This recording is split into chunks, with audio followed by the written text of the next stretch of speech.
So, StripeHype.com, shout out to Michael Blomain for posting this article.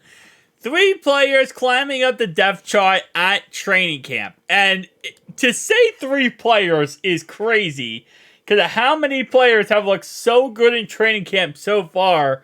But the problem is some of those players are already starters. Like, for example, Chuck Sizzle. But the thing is, Chuck Sizzle isn't really gonna... I mean, he can't really work his way up the depth chart. Now, other players can. Jermaine Burton, Yoshi. Those guys are absolutely having a fantastic training camp so far. Same thing with Chase Brown on the screen right here. I haven't heard too much out of offensive linemen except for Amarius Mims. I think he's been really the talk of the town really so far. But Amarius Mims has worked his way up currently. Let me think. Oh, Anthony, our 7th round strong safety, 3 picks so far in training camp. 2 on Joe, 1 on Jake Browning. He's having himself fantastic training camp. They're using him in the first teams right now because he's playing so freaking good. Josh Newton's been having a fantastic training camp so far. I've heard decent stuff from Chris Jenkins. Again, there just isn't too much information usually out there unless the player does something special. If they just do their job, usually isn't too much information. The punter we talked about before, Ryan, he's having fantastic training camp so far. Jake Browning's been looking really good. Logan Woodside's been looking amazing. I mean, again, like I said, there's so many players that have been just playing great football. Dax Hill has been playing fantastic football. DJ Turner's been playing good football. Von Bell has as well. 3 players climbing up the rankings? Okay. Let's just see how this turns, because there's a lot, and I mean a lot of players who are having fantastic training camp so far.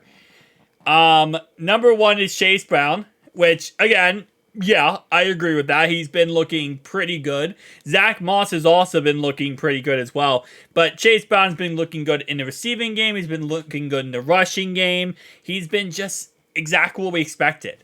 Now, it's kind of funny because the first year when we first drafted him, we kind of utilized him more as a pure pass blocker in training camp and the preseason. He actually had more pass blocking snaps than any other running back in the NFL last year in preseason.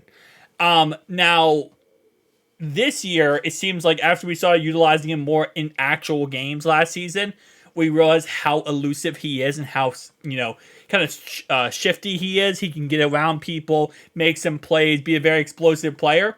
I think that's why now this offseason we're utilizing him a little bit less in the pass blocking department and more of a, weapon out of the backfield. Whether that's running, catching the ball, anything. We're just utilizing him in every way possible.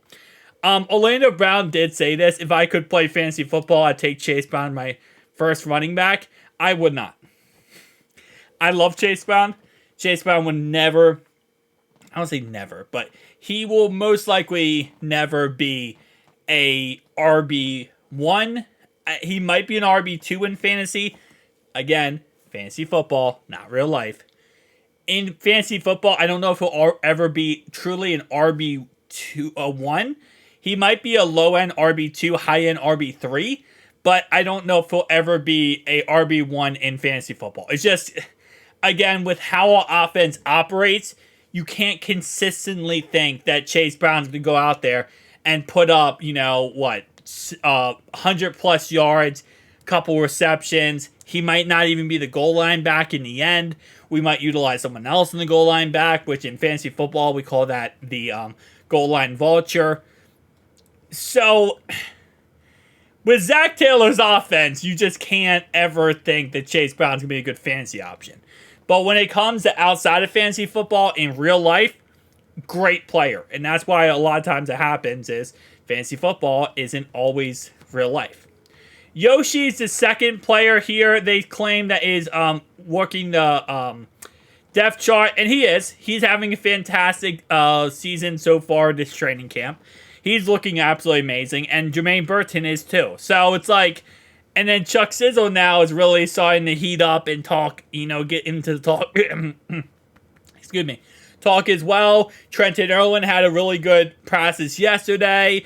I mean, this receiving core is so freaking star-studded. It's not even funny. And the last player they mentioned is Amarius Mims. And yeah, I mean, as they said, he's going to get every single possible chance to become a starting right tackle this year.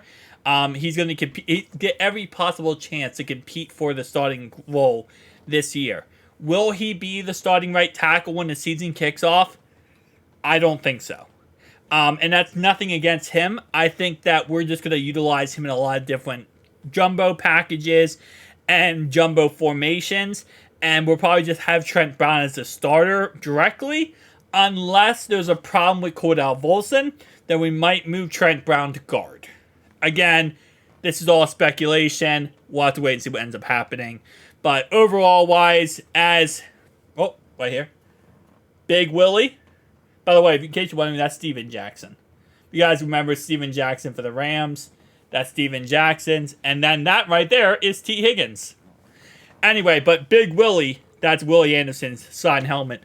Hall of Fame helmet. He's very high on Amarius Mims. And I am too. I'm very excited to see how he plays.